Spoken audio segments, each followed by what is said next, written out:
আসসালামু আলাইকুম। শনিবার থেকে টানার ৪ দিন বৃষ্টি থাকতে পারে। তো চলুন বিস্তারিত জানিয়ে দিই। মৌসুমে বায়ুর সক্রিয়তার কম থাকায় দেশের বিচ্ছিন্নভাবে বৃষ্টি হচ্ছে। বৃষ্টি কম হচ্ছে রাজধানীতেও, তবে আগামী শনিবার ৫ই জুলাই থেকে দেশের অধিকাংশ এলাকায় বৃষ্টি হতে পারে, যা টানা ৪ দিন মঙ্গলবার পর্যন্ত অব্যাহত থাকতে পারে। বৃহস্পতিবার ৩ জুলাই আবহাওয়া অফিসের নিয়মিত পূর্বাভাসে এ তথ্য জানানো হয়েছে।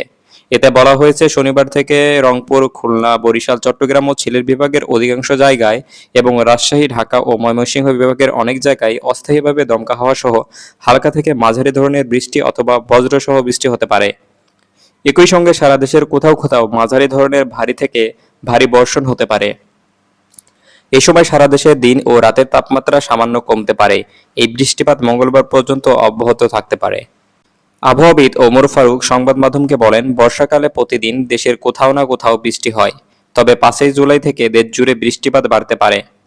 আজ বৃহস্পতিবার খুলনা, বরিশাল ও চট্টগ্রাম বিভাগের অধিকাংশ জায়গায় বৃষ্টি হতে পারে। অন্য বিভাগগুলোতেও বৃষ্টিপাত কম হতে পারে। আজ দেশের সর্বনিম্ন তাপমাত্রা ২৪.৩ ডিগ্রি সেলসিয়াস ছিল টাঙ্গাইলে। গতকাল বুধবার সর্বোচ্চ ৫৪ মিলিমিটার বৃষ্টি হয়েছে নোয়াখালীর হাতিয়ায়।